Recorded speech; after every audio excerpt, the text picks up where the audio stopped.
Hello guys, welcome back to my YouTube channel. आता आम्ही चाललेलो आहे येरमाळ्याला. मधूनच मी व्लॉग चालू केला आहे, घरून नाही चालू केला कारण आम्हाला निघायची घाई होती ना. आता वाजलेत 9:30. लवकर पोचायचं आहे आम्हाला येरमाळ्याच्या यात्रेला. उद्या देवीची यात्रा आहे. आता आम्ही निघालोय बाईकवर येरमाळ्याला.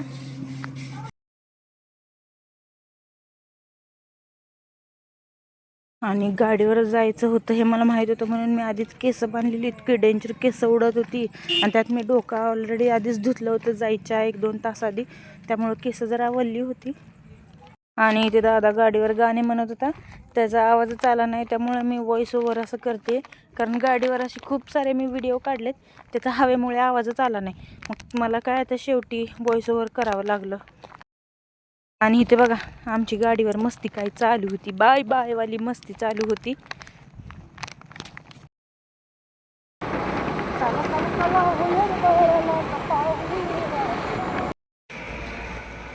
तर भावांनो आज आम्ही आज आलेलो आहे चहा प्यायला. साहेबा चहा.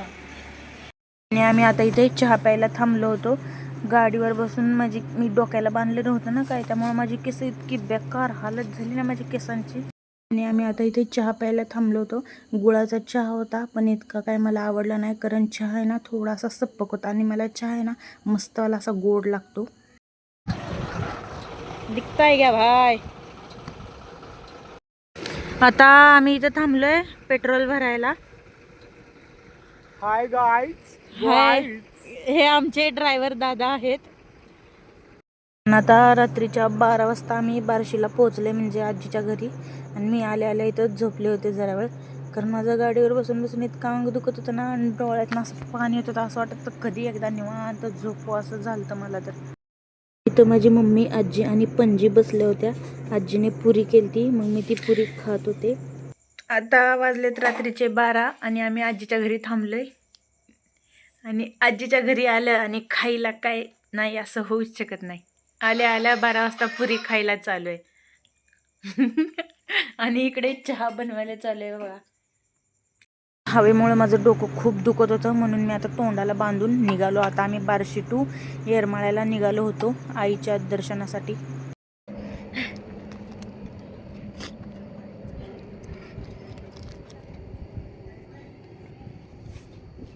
थंडी वाजायची आता. अजून एका ठिकाणी चहा प्यायला थांबलोय आम्ही. 1:15 वाजलेत आता रात्रीचे. आलोय आता आम्ही येरमाळ्या जवळ. आलो आम्ही आता येरमाळ्यामध्ये. पोचलो आम्ही आता येरमाळ्यामध्ये. रात्रीचे 1:45 वाजलेत आता. काय हालत झाली गाडीवर केसांची. येडेश्वरीचा उदय उदय. दादाला इथे चंदन कांबळे सर दिसले होते. तोपर्यंत आमच्या आईसाहेबांची कमान आलती आणि आम्ही 2 वाजता पोहोचलो आमच्या गुरूंच्या जवळ. सकाळ सकाळी मी आंघोळ करून असं लवकर तयार झालते. इतकं ऊन होतं नाही तर काय विचारू नका, खूप गरम होत होतं. आता काही लोक अमराईमध्ये चालले होते त्यांची देवी घेऊन, आणि आमच्या गुरूंचं इथं गाणं चालू होतं. आमचे आईसाहेब गाणे म्हणत होते येडाईचे. आणि इथं माझी मम्मी, हे मामी, बाकीचे काकू वगैरे स्वयंपाक करायला लागल्या होत्या. आणि मी इकडं ना झाडामागून मला दिसलं हे पाळणा. मला या पाळण्यात जायचं होतं, बसायचं होतं, पण इतकं ऊन होतं ना की जायची इच्छाच झाली नाही. आणि आता इथे देवीला हळदी लावायचा कार्यक्रम चालू होता आणि आरती पण चालू होती देवीची. हे जे हेलिकॉप्टर इथं दिसतंय ना, हे हेलिकॉप्टर आईसाहेबांच्या पालखीवर वरून फुलं, म्हणजे गुलाबाची फुलं टाकतात.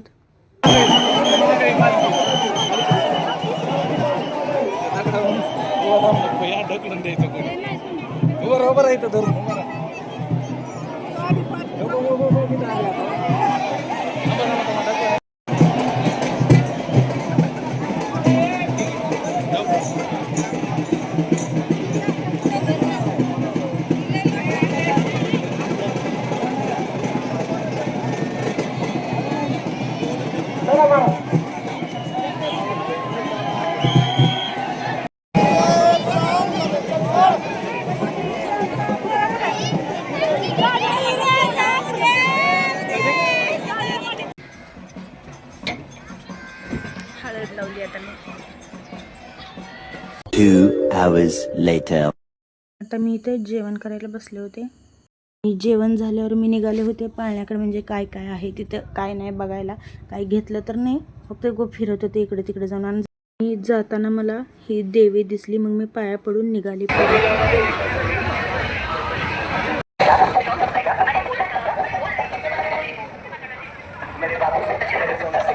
3 hours later. इथे इतकं ट्रॅफिक लागलं होतं ना, मम्मीला आणि मला बाईकवरून उतरून चालत जावं लागलं. ट्रॅफिक लागलंय बाबा, इतकं ट्रॅफिक बघा. मागं 5 वाजता निघलेलं आम्ही, 6:15 आत्ता पेट्रोल पंपापाशी येऊन थांबलो. इतकं ट्रॅफिक ना, प्रचंड ट्रॅफिक, काय विचारू नका. इतकी गर्दी, अर्ध्याने मी रस्त्यात तर आम्ही, मी आणि मम्मी तर चालत आलो का. थकलोय आता, बसलोय इथे पेट्रोल पंपापाशी. बापरे. आणि आम्ही आता निघालो होतो बार्शीला, म्हणजे आजीकडं.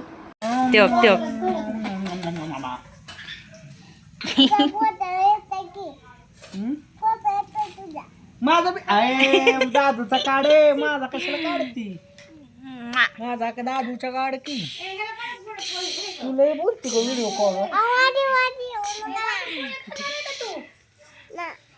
दादुडी भाऊजींनी चिकन आणून दिलं, त्यामुळे आता बिर्याणी बनवण्याचा कार्यक्रम चालू आहे.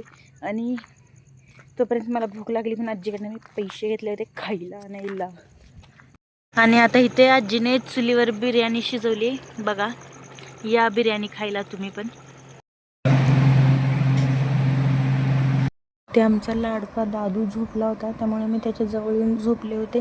इतकं भांडत होताना मला, भांडून भांडून थकून झोपलं बाळ आमचं. The next day.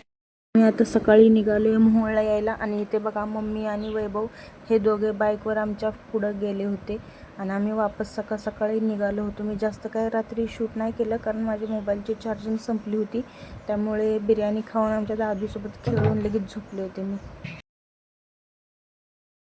काय कमेंट मध्ये येणार, तिला 8 दिवस उपाशी ठेवा. कशासाठी पण? तिला बेल्ट तुला कुत्र्यावाणी मारल्यावर गायच, माझ्या बहिणीची तब्येत कमी करायची आहे गाय. गजब बेइज्जती है. फायनली 10 वाजलेत आणि आम्ही आता आलो आहे घरी.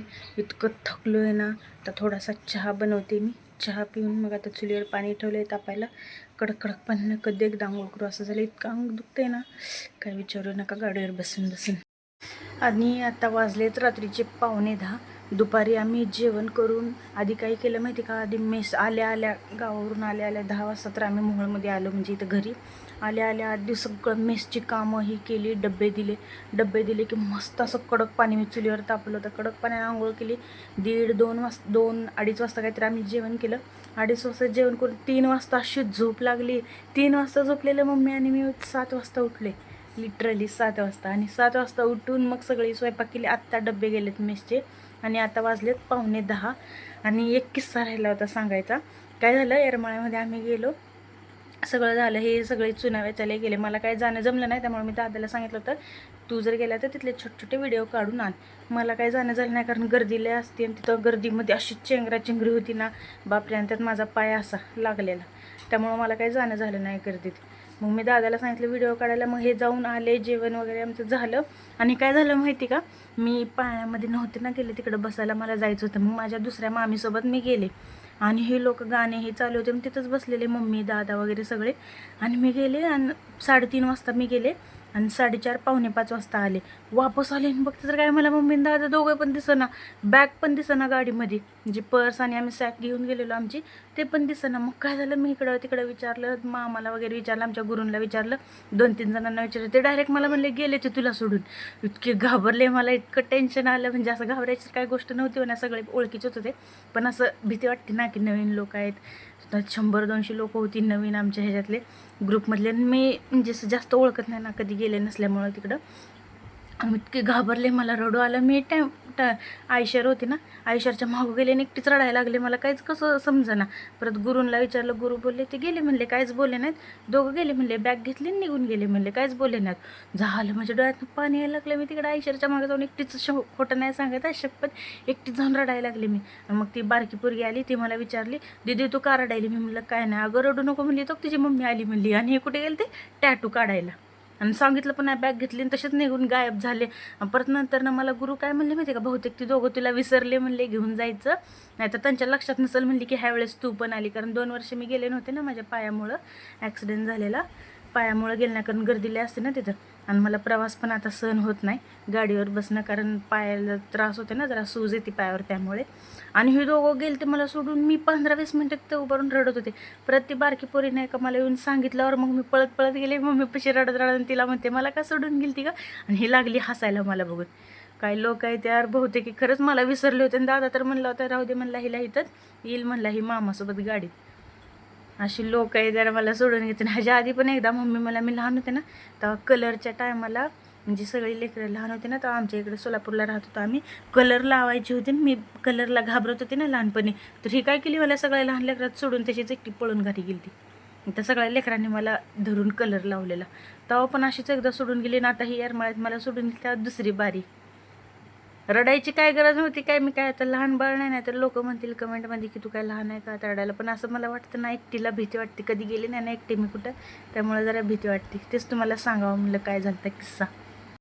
आता आम्ही रात्रीचे 11 वाजता मस्तानी खातोय, कारण जेवण करायची आमची इच्छाच नाही आहे, मूडच नाही आहे जेवण करायचं. त्यामुळं मस्तानी आणली, मस्तानी खाऊन आता असं झोप आली ना, अजून एकदा मस्त असं झोपणार आहे आता. आणि व्लॉग कसं वाटलं कमेंट करून नक्कीच सांगा. थँक्यू. आणि हां, मोहोळमधून कोण कोण आहेत काय सनी, प्लीज मला कमेंट करा की तुमचं पण सकाळी 10 वाजल्यापासून नेट बंद आहे का. कारण इथं नेटचा काय प्रॉब्लेम झाला माहीत नाही, सकाळपासून नेट बंद आहे. करमना, इतकं बोर व्हायला आहे ना. तरी काय दुपारी मी झोपले होते त्यामुळे एवढं काटणं, पण आता करमना, आता झोप येईना मला, कारण दुपारी मस्त अशी झोप झालेली. आता बोर व्हायला. तरी नशीब यूट्यूबला मी कार्टून वगैरे डाउनलोड करून त्याला, म्हणजे कार्टून कधी कधी असं बघत असते बोर झाल्यावर. पण आता कार्टून वगैरे डाउनलोड केलं आहे त्यामुळे आता काही टेन्शन नाही. पण बघू आता उद्या सकाळी नेट चालू होईल 8 वाजेपर्यंत असं म्हणतात, ऐकलं आहे. बघू आता नेट चालू झाल्यावरच मग हा व्लॉग मी पोस्ट करीन. आणि माझा व्लॉग छोटासाच बनवला आहे बरं का, पण कसं झालं आहे प्लीज कमेंट करून नक्की सांगा. आणि लाईक करा आणि चॅनलला सबस्क्राईब करा. काय काय जण काय करतात माहिती का, असंच मी म्हणजे पाठवते नाही, शेअर करते तर बघतात पण सबस्क्राईब करत नाहीत, लाईक करत नाहीत. तेवढं एक करून टाका यार प्लीज. आणि माझा व्लॉग कसा वाटला ती कमेंट करून नक्कीच सांगा. Thank you, bye.